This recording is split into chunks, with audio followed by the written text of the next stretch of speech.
The LinkedIn Podcast Network is sponsored by TIAA. TIAA makes you a retirement promise, a promise of a guaranteed retirement paycheck for life. Learn more at TIAA.org/promises pay off. LinkedIn presents.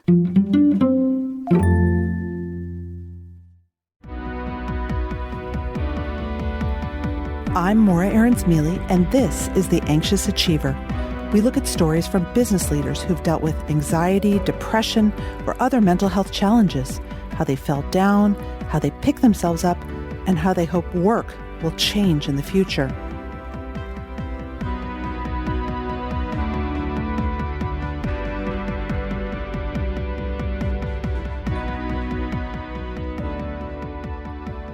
I'd get panic attacks and anxiety, and I would find myself depressed more than usual. And I started to equate that to certain personalities and certain coworkers that I'd engage with, who would start to make me feel that way. That's a quote from today's guest, Minda Harts, describing the experience of being constantly triggered at work. After years of facing toxic environments and racial trauma, Minda finally figured out it wasn't her, it was them. After years of these kinds of environments, Minda realized, quote, I don't have to leave my career in someone else's hands, and I don't have to make everything work. You know, many of us are triggered at work, and we're so used to it, we don't even notice. Our personal boundaries are crossed, we're shamed, we're micromanaged, stripped of our autonomy, or plain disrespected. Workplace triggers can be small things, like constantly feeling you're being talked over at meetings, or the avalanche of emails that come outside of work hours. Or they can be larger, racial slights like the ones Minda will talk about today. Let's dive in now to understand a bit more about how and when work can be traumatic and how we can start healing. Minda Harts is an author, an equity advocate, and the CEO of the Memo, LLC, a career development platform for women of color. I started our conversation by asking her why she ultimately left working in corporate America and what was behind her decision to leave.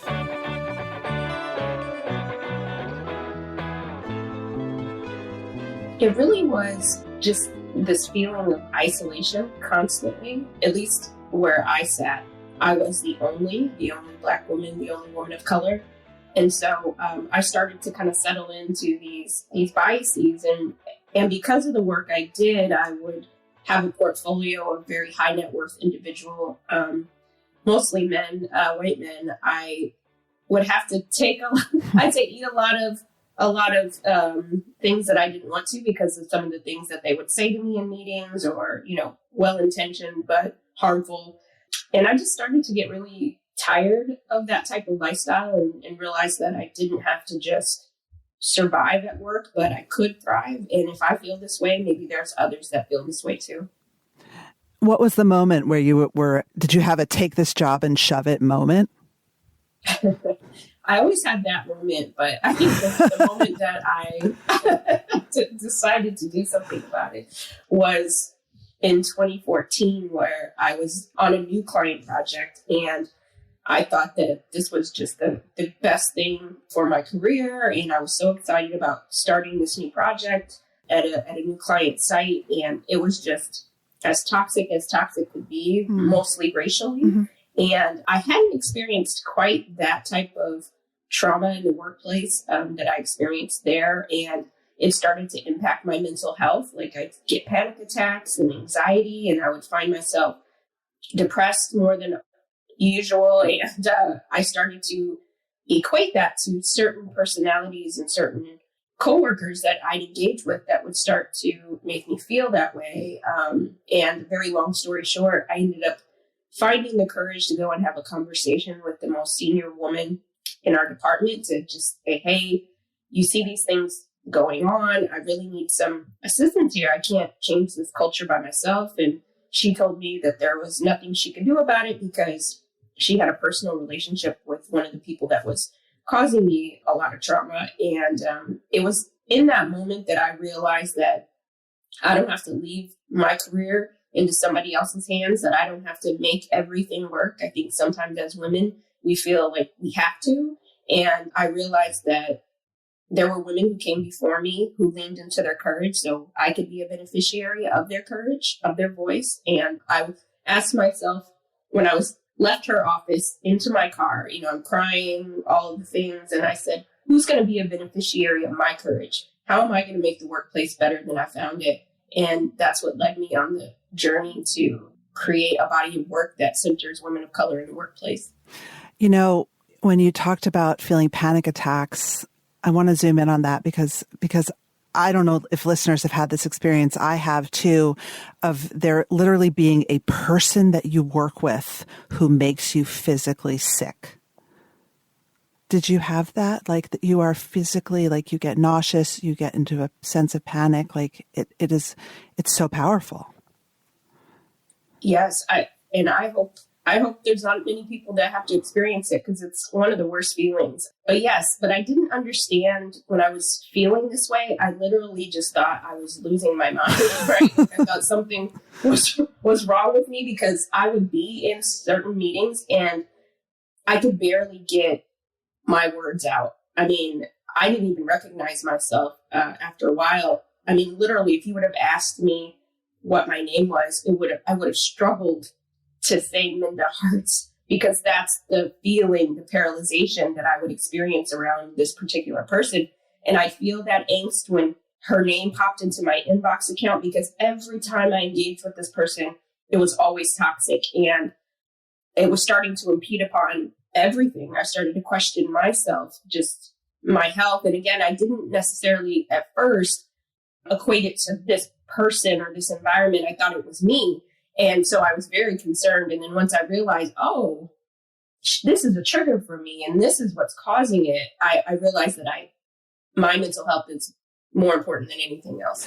Well, you write that we act out the trauma on ourselves, as if we're manifesting through our own anxiety, the trauma and the systemic issues that we're experiencing. I mean, that feels so deeply unfair. And yet that's what you were doing, it sounds like. It was because I thought that if I worked harder, if I, brought her cupcakes, maybe that would change the dynamics, once she understood that I'm not here to take your job. I'm just here to collaborate, not compete. I thought that I needed to be doing more to show this person that. And so I did put the mirror on myself thinking it was me when I realized it was a system who failed me, but it was also this colleague and then everyone who watched it all unfold. So what would you tell Minda today? What would Minda today tell Minda back then?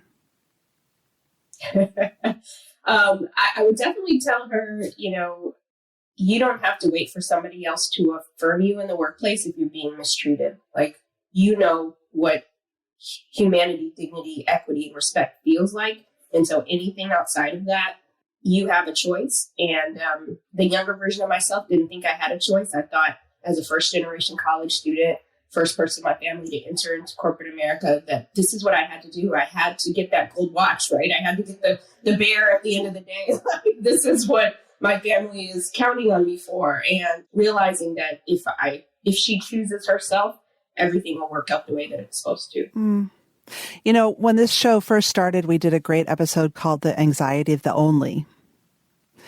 And I'm curious if you felt, being that achiever, if you thought of yourself, or if you can look back now and think of yourself, gosh, that all made me really anxious. Yes. And it's funny that you say that because I think the underlying, symptom, I had always probably felt anxious about that, right? That responsibility. But I think then getting into environments that demonstrate exclusivity, it just compounds that feeling. I really hate to admit to you that I spent 15 years in my prior life and there wasn't a day I didn't go to work feeling anxious. And you weren't anxious? I didn't know I was. Till I was in the situation. But the feeling, I didn't know how to articulate that feeling, right? I always felt the angst, but I didn't know what to call it and I didn't know why. And I'm just so glad that we have conversations like these to name things that we don't always have the words for. Mm. When did you get the words? I'm so curious. Like, what was your journey? Because in your book, you write about doing many different modalities, and therapy is one of them. Like, what was your journey into getting the words to label your anxiety? Yeah, I started to think about all the stories I had heard from, the elders about the things that Black and brown people, women are supposed to do when they get inside the workplace. And this idea of just keep your head down and work really hard and, don't rock the boat, and just all of these narratives about kind of taking away your own humanity to appease other people. And we had normalized that. That was like the blueprint of going into a predominantly white environment. And I accepted that blueprint for a very long time. And then once I realized that some of my colleagues were really enjoying their work experiences, we were working at the same places and having a very different experience. And I wanted to be able to know what their experience is, not having to worry about race and, gender at every turn, or about being too aggressive, being too Black, being too anything. And I always felt like I was walking on eggshells throughout my career. And at the last year of it, I just really started to interrogate and investigate, what's my part in this? I'm being complicit in my own oppression. I'm participating in this. And I'm also saying that it's okay for the next person to enter in and have to accept this type of work style and environment too. And so I just started to think about the future and the women that come behind me or sit alongside of me. What am I doing to make it better for them? And I really just started to think about that. So I'm like, maybe it's not going to be as good for myself, but if I can do something different to make it better for somebody else, I don't want them crying in the bathroom. I don't want them crying at home or in the car. Like, I just thought about all those things, and I just wanted to be part of the solution. In your most recent book, you set the frame so powerfully of women of color as being heartbroken by their experience at work. And I'm curious, now that you're many years out, how can you spot a broken heart in your talks when you meet people? Can you spot people or women who've gotten their hearts broken? Yeah, unfortunately, I hear from brokenhearted women several times a day, right? Emails, direct messages, social media. I mean, the stories that people share with me and tell me, it breaks my heart again, because these aren't things that happened in like 1965. These are things happening in 2022 that would like blow your mind. And I have to tell you this, back in 2014, when I was experiencing a lot of oppression in the workplace, when I sat in my car and kind of made the decision that I needed to do something different, I was so heartbroken.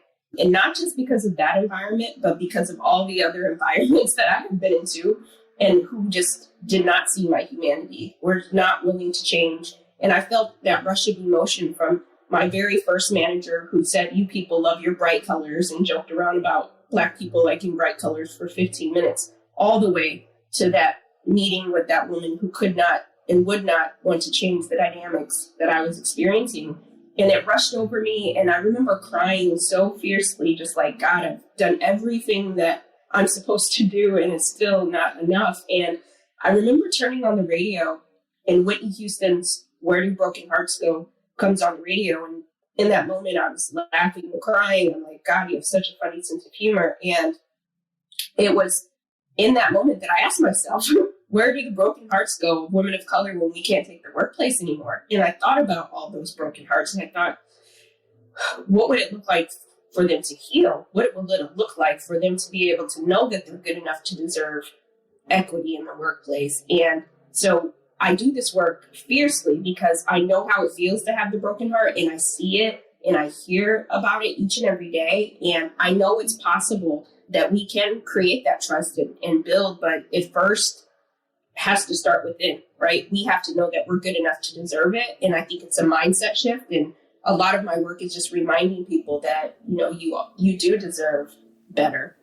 How do you use mental health in your healing when you're talking to people? Because you yourself have said that you were anxious every day, but you didn't know that you were anxious. You just thought this was how life was. I'm curious how you use the terminology in mental health and people's mental suffering in your work helping people heal. Yeah, I think part of it is just being honest and transparent. I know in Black culture, mental health is kind of a taboo topic in terms of therapy. And once I realized that I could not solve this problem by myself, that it was deeper than just me, that I needed a safe space to help unpack some of these feelings that I was experiencing. And I remember talking with people that I was close with, and they were like, "Oh, you don't need to do that. You're not crazy." Right. And this narrative that you have to be, quote unquote, crazy to seek help. It's actually, no, you're crazy if you're not seeking help. Right? Success is not a solo sport. And once I realized that I spent so much time and energy investing in my career that I had not invested in my mental health because it was tied to each other. And I realized that I needed support, and I did seek out therapy. And I'm very transparent about it because I feel like we do need tools in our toolkit to heal, to have mental hygiene that's healthy. And sometimes we can't do that on our own. And I think that if we are vulnerable and talk about some of our, challenges in the workplace regarding that, then maybe that will free up somebody else to say, maybe this is something I could consider. Right. And that we don't have to hold on to this trauma forever, that we can pack a little bit lighter. And so, that's why I dedicated a whole chapter to talking about therapy and the stigma, because I want to take that away. I want it to be just like available to us, just like we were maybe getting a glass of water if possible. I want it to be an option. I want it to be part of us, knowing that we need that for nourishment. Right. And maybe it's a life coach, maybe it's church, maybe it's something, but knowing that there are people who do want to aid in our healing process if we choose. But again, healing and having a healthy mindset is a choice, right? So I invite people to choose what freedom essentially could be like for them. Freedom. What advice do you have for someone who was raised in a family where therapy was looked down on, and they're thinking, I think I need this, but oh my God, I can't tell my parents. I can't tell my friends. Like, what gets you over that hump? Yeah, it's a real hump. It's an issue because I think the lack of education that some communities have had, we just don't know the wide range of reasons why someone might seek out therapy, right? It's not a one size fits all. But what I would say is, how important is your health to you? And by what means are you willing to be your most healthiest self?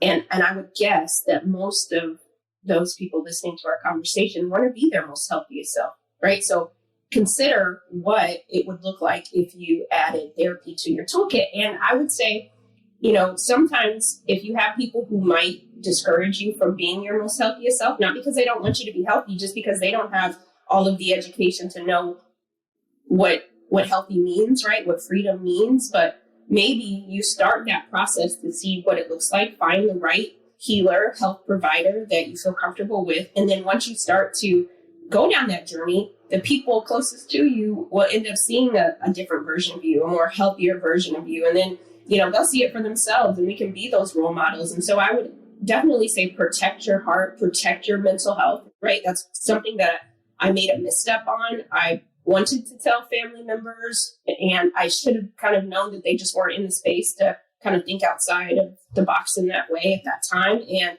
it almost discouraged me from going because of those stigmas. But I'm so glad that I went for it, because I get to meet the most healthiest version of myself today. The LinkedIn Podcast Network is sponsored by TIAA. In the last 100 years, we've seen financial markets swing, new currencies come and go, decades of savings lost in days, all showing that a retirement plan without a guarantee, quite simply, isn't enough. So more than a retirement plan, TIAA makes you a retirement promise. A promise of a guaranteed retirement paycheck for life. A promise that pays off. Learn more at TIAA.org/promisespayoff.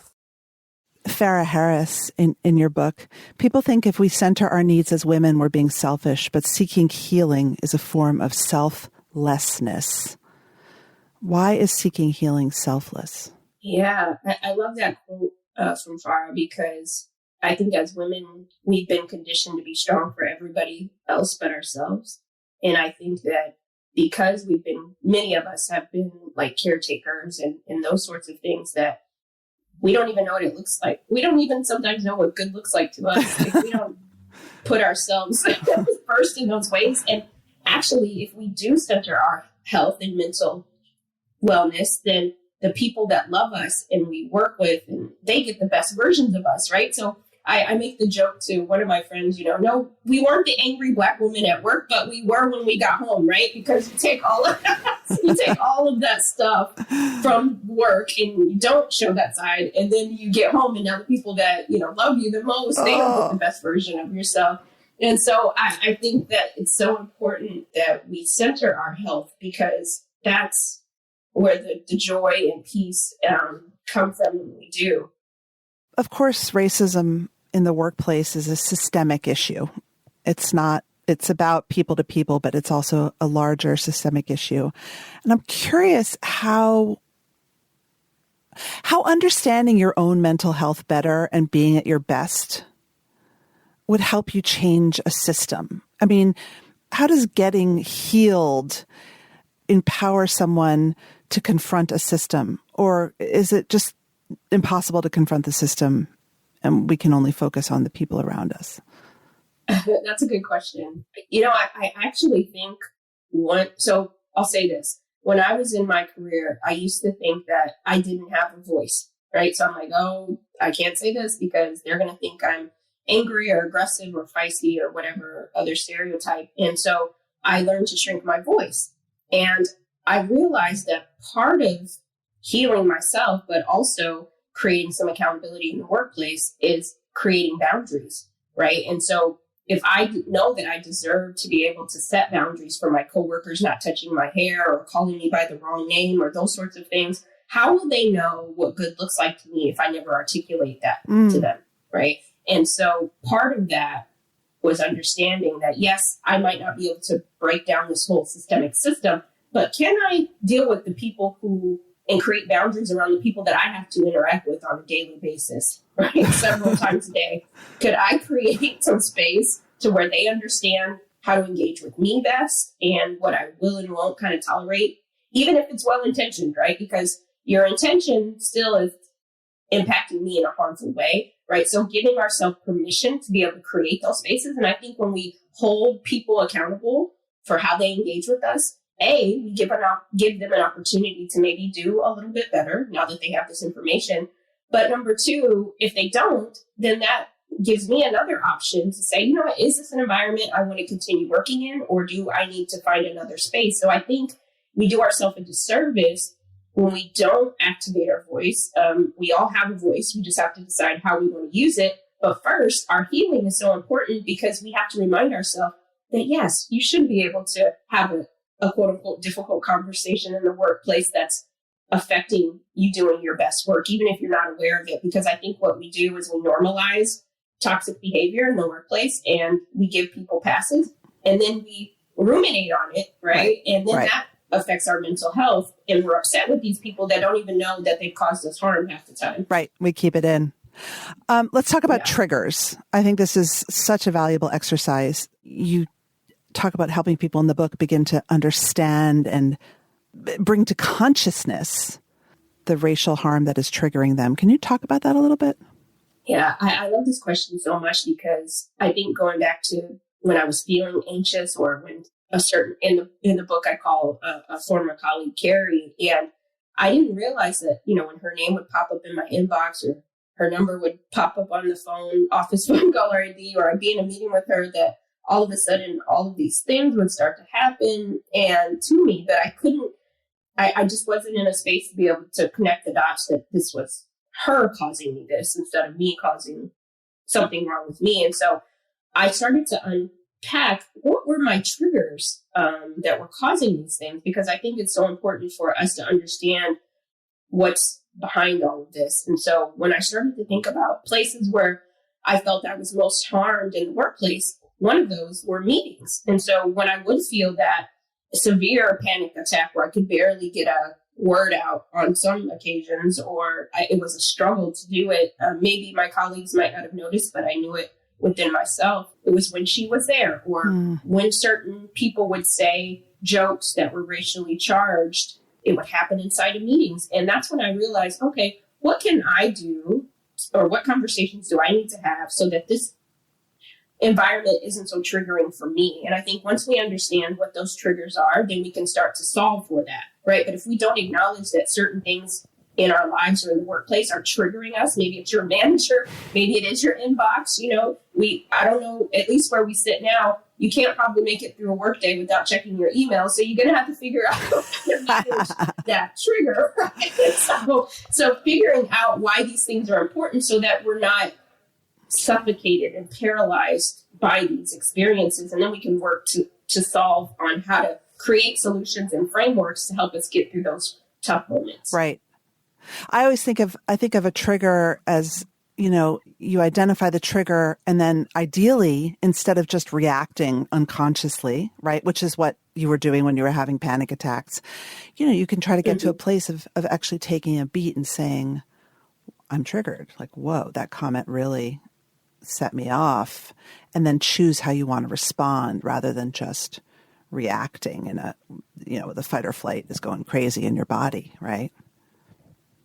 Absolutely. And I'm glad that you mentioned that, because I think part of this, our mental health, is we have to acknowledge that these things are a problem first, because I think if we're all kind of in the workplace pretending that these things aren't happening, right? And I think that once we acknowledge them, you can't solve for what you're not willing to confront. And that your colleagues may never affirm you, but can you affirm yourself to say, you know what, this is triggering to me?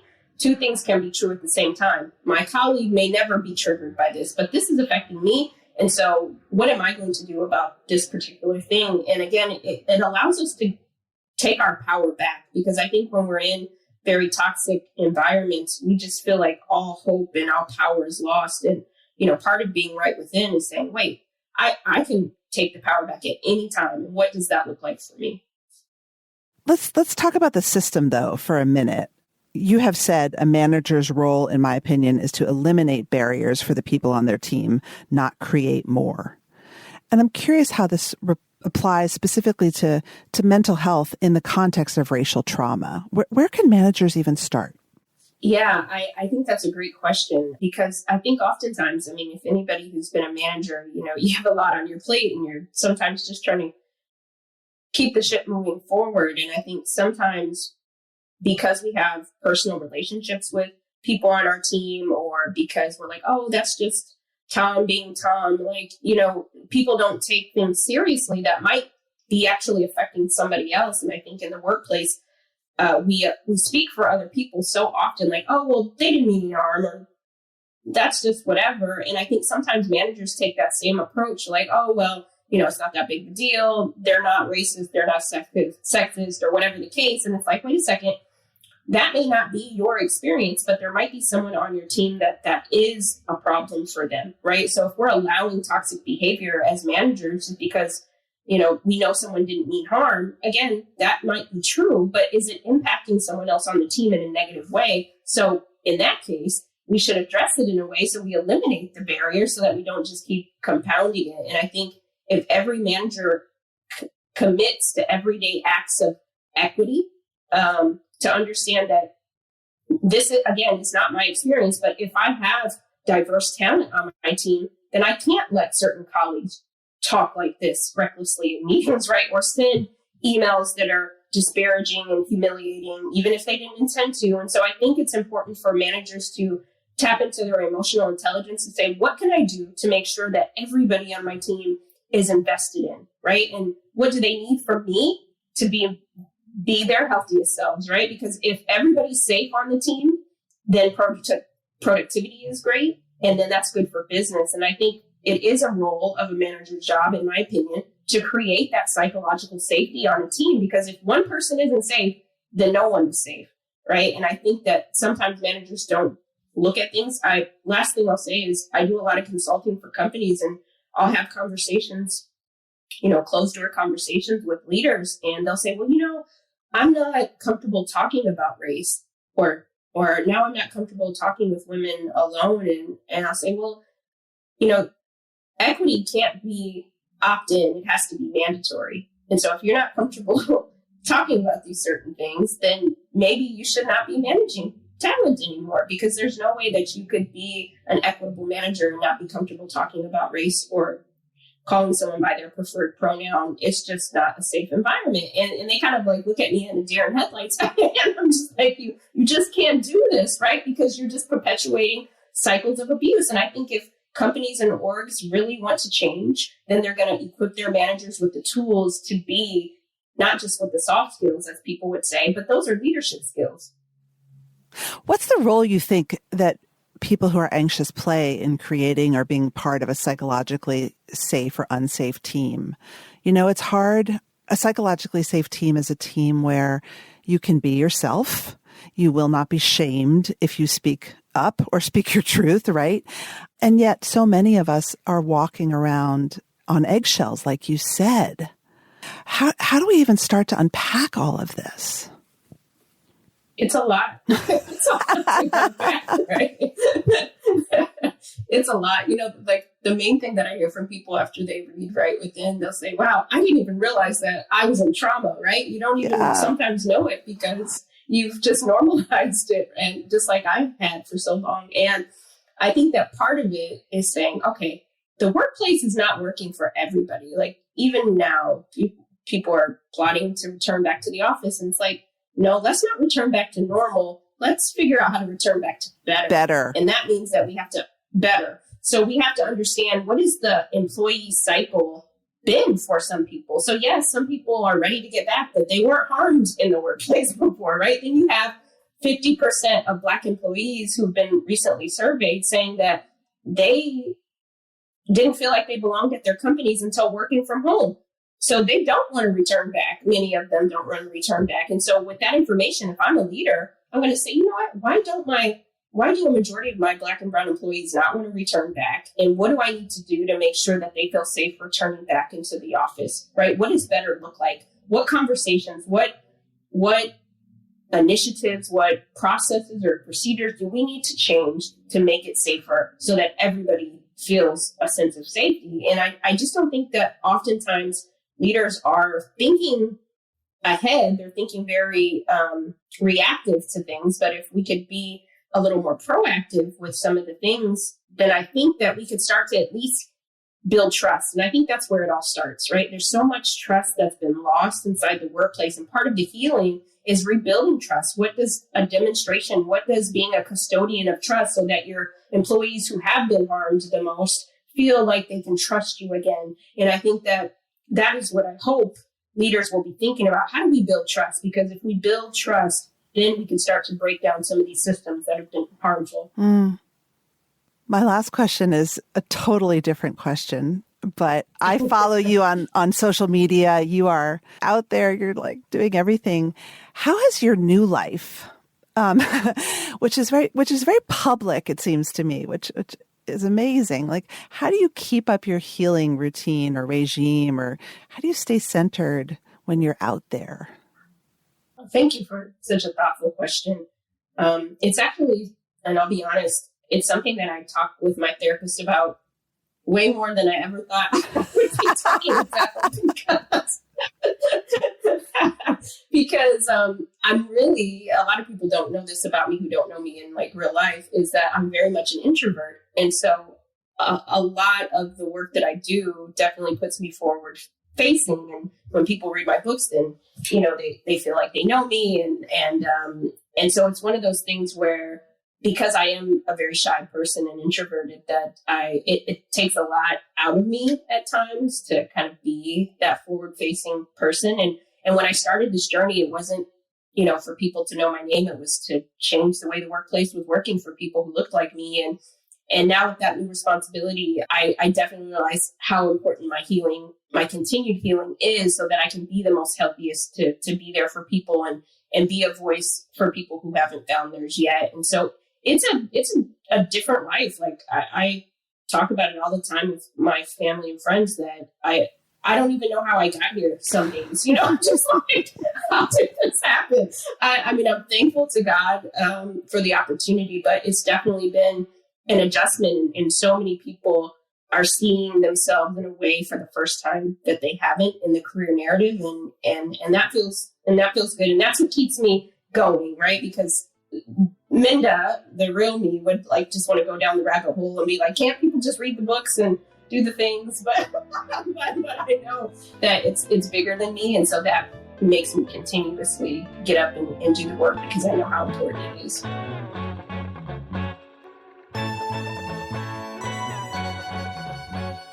That's it for today's show. The Anxious Achiever is produced and edited by Mary Dew. Our assistant producer and sound engineer is Nick Krenko. Many thanks to all our guests for sharing their stories with us. On an upcoming show, we'll be looking deeper at imposter syndrome and how it affects your mental health. To share your story about imposter syndrome, send us a voice memo or video to anxiousachievermail@gmail.com. You can tweet me at Morra AM or reach me on LinkedIn. Send me a message. I promise I'll respond. If you love the show, tell your friends, subscribe, and leave a review. From LinkedIn, this is Morra Aarons-Mele.